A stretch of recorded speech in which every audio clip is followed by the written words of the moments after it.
I guess the first question, Kane, is what went wrong?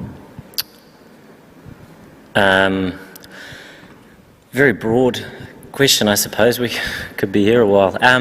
It was a very good start with the ball after losing the toss, which, look, I think at the end of the day, Australia outplayed us on that surface, but it would have been a nice one to win. And we did have them, I think it was 90 for 5, which was a really good start to our bowling innings. The seamers were threatening, the spin was threatening, obviously taking a lot of turn.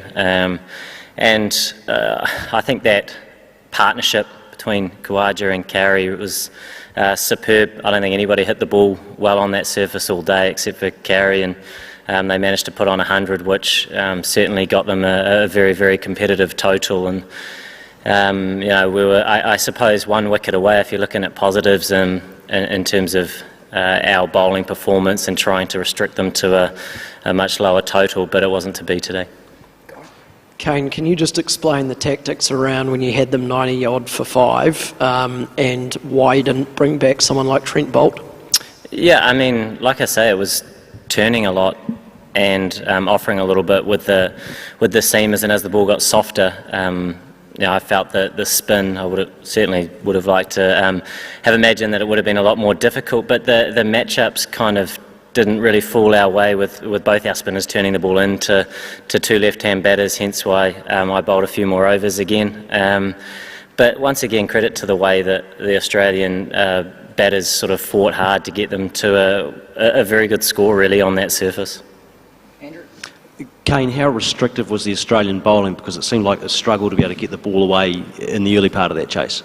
Yeah, they exploited the conditions beautifully well, and I suppose having played on the surface previously meant that they knew exactly what they were doing, and the tall lads hitting the wicket hard, and there was some variable bounce, and then naturally as the game went on, it started to take that turn that we all expected. So they bowled really, really well. I suppose if we're being critical, and we would have liked to have obviously taken that 6th wicket, which perhaps may have restricted them to below 200, and I'm sure it would have been a really tough battle.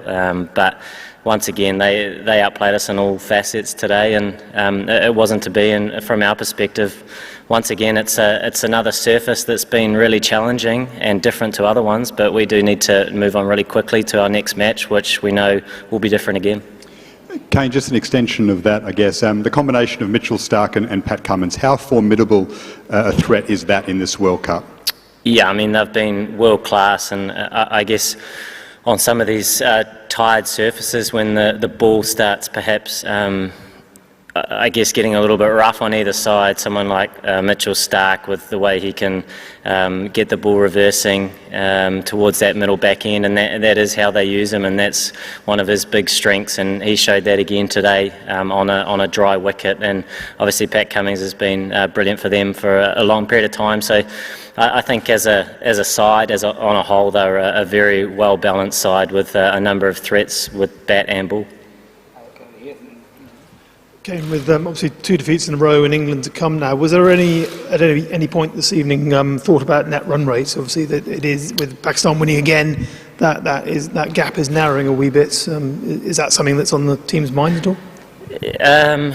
No, look, I think that's sort of one of those outcome things, that if we are playing our best cricket, then the net run rate, perhaps the opportunity to win, are all factors, and that's what we want to be focusing on. So when the game was slipping away, we did want to build a partnership.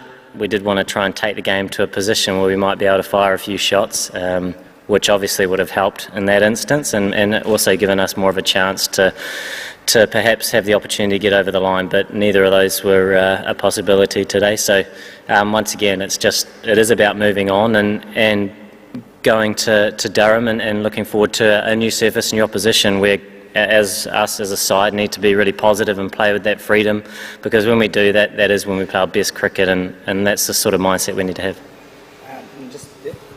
Kane, just with the Steve Smith wicket, you had a very specific leg side field when he came in to face Ferguson. Can you just explain the thinking behind that plan? Yeah, we've done it a few times before. Obviously, Steve's a world-class player, and I suppose tried to be a little bit creative, but it certainly took something pretty special despite the plan to hang on to that catch, one of the best catches that you'll ever see. So whether he's there for a pull shot, I can't quite reveal that, but he was there for something in the air, so that was nice, and he held on to it beautifully. So yeah, it was a good start with us with the ball, but yeah, once again, just unfortunate we couldn't restrict them to a much lower total. Kane, you faced, I guess most of the bowlers in this tournament so far, and you touched on Mitch Starc before. Where does he rank in terms of the hardest bowlers you faced in the tournament?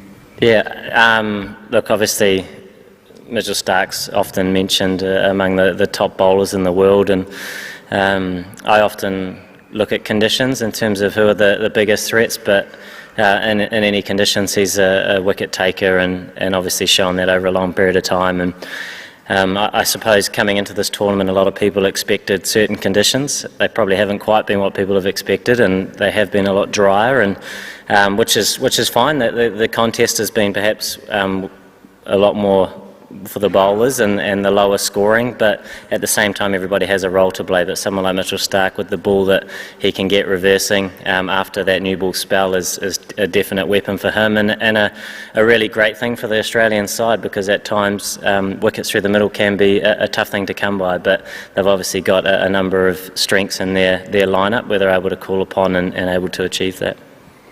Kane, it was all going pretty smoothly not too long ago. Now 2 speed bumps. How do you regroup, and do you need to do much with the side to get back to winning ways? Yeah, I suppose if we look at Pakistan, there were a lot of positives, and the result part is kind of secondary to the focuses that you want to have and the sort of cricket that you want to be playing. And there's so many variables in this sport, but I think we've seen so many already in the World Cup. Whether it's the conditions that are deteriorating, whether it's on the surface against an opposition that may have strengths in a certain area, it's all I guess trying to be well planned, so then you can go into a match and try and execute those plans as best you can. And I guess it's one of the great things about tournament sport, as opposed to maybe a series where you play each other on similar conditions for five games or so, where there are so many variables, so much more perhaps than even in those series. So for us it is about moving on, keep taking on the challenge with that great attitude, that when we do that and play with that freedom, that gives us the best chance of having success, but at the same time respecting the fact that anybody can beat anybody in this tournament, despite having perhaps some success early. That doesn't change, as we've seen. We've had 2 losses as well, so it is about moving on to the next game, appreciating that, but planning well, and like I say, taking on that match that we have last, and with that really positive attitude and playing with that freedom. Just, I guess, a follow-up from Guy's question. Kane, you're the master of recalibrating the team, regrouping it and focusing on the future. I guess I just want to know what these last 2 games have done for the momentum of your team, the momentum and the confidence, I guess, of your team, and how are you going to recalibrate the team going into this final group game against England? Yeah, I don't think recalibrate is what we'll be focusing on. For me, it is always small margins. I think we touched on maybe that 6th wicket today, and things potentially could have been quite different. You get one partnership with the bat, much like they did in their first innings, things could be quite different again. So I guess rather than digging too deep, because often when you do, you're pretty much analysing something in the past, when in fact the challenge coming up can be quite different. So the challenge, I guess, is the fact that you perhaps have lost a couple, maybe there's a dent in momentum, but then at the end of the day, it is coming back to the cricket that we want to playing with those smarts. I think cricket smarts throughout this tournament has been perhaps the most important thing, even perhaps more than something like the word freedom, which everybody wants to be able to achieve day in, day out. But on these surfaces that have varied a bit, which has been great viewing, and but you do need to be smart and adapt really quickly on them to give yourselves the best chance of success. Hey Kane, couple of good moments with the ball. Lockie Ferguson took 2 wickets up front, and he looks like he's bowling with good heat.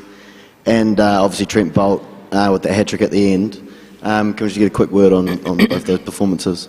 Yeah, Lockie's been outstanding throughout this whole tournament for us, and I guess, you know, he's got the ability to pick up wickets at any stage of the innings, so it's a really good weapon for us, and same with someone like Trent. So, I mean, it's always pretty special moment when you can get a hat-trick, regardless of when and where, but both of those two have been big performers for us for a long period of time, and you know, it's important that they both freshen up and look forward to the next challenge ahead against England.